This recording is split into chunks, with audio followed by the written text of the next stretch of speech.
Alrighty, we are back and we've got Desmos and we're really ready to go. We're going to go back over cylinders, okay? Surface area and volume. We have the picture and also the formulas for our formula sheet. And we want to review what those letters are. V is for volume. SA is for surface area. R is for radius, since a cylinder has a circle as a top and a bottom. And H is the height, which is how far apart that top and bottom are. All right, so let's go to our problem and see what we've got here. It says, find the surface area and volume of this cylinder. Round answers to the nearest tenth. Okay, so we have our formulas down here in the bottom and we're ready to do that, but I'm going to look at something first. I want to label all my parts to make sure that I have them. As I look at this from the bottom to the top, the distance between the two bases is the height. Then I'm going to look up here, and this entire line from one side of the circle all the way to the other is 7 centimeters, which is our diameter, correct? So if our diameter is 7, we have to cut that in half to come up with our radius. So that means our radius is actually 3.5. And of course, you would just take 7 and divide it by 2.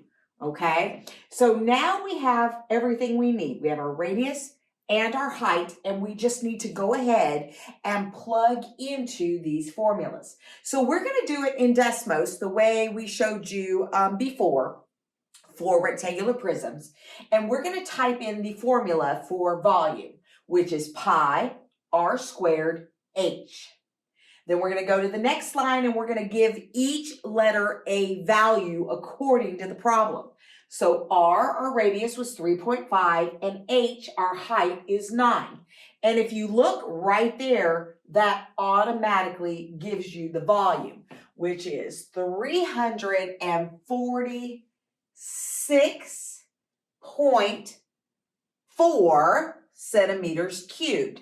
Because if you look, that 6 tells that 3 it needs to bump up because we're rounding to the nearest tenth. Okay, so now let's go ahead and do surface area. So we're going to just change our formula. We have our radius, we have our height. So we're going to type in 2 pi r squared plus 2 pi r h.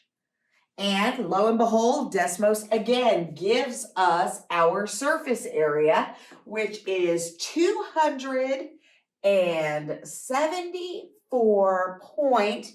That 8 bumps up the 8, and that makes it a 9. So, as you can tell, finding surface area and volume is not a difficult task. As long as you understand the formulas, understand where we're getting our information, Desmos will actually do all the work for you and make it a lot easier, okay? So, let's see what's going on next. All right, so just like in the last video, we are going to do one word problem together, and I'll kind of help you get set up, and then you can solve it yourself.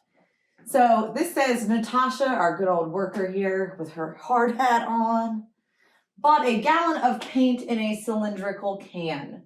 The can is 18 inches tall. Ooh, I'm going to stop there. I'm going to label my picture. Okay, so it is 18 inches tall. So that's from here to here. And has a radius of 6 inches. Awesome. So this problem already gave us the radius. So we don't have to do like in Ms. Voss's problems. We don't have to divide by 2. We're already set to go. Okay. How much paint does it hold? And then round your answer to the nearest tenth. Key word time. This is so important. So if you have that sheet from before, or if you made a list somewhere, go start looking through, and I bet you will find this word. If you're talking about something, how much a container will hold, how much paint this bucket will hold, we are talking about volume. All right, now I'm going to stop But you are going to take the formula for volume, put it into good old Desmos, take this information that we got from the problem, put it into Desmos, and then we'll compare answers in just a second.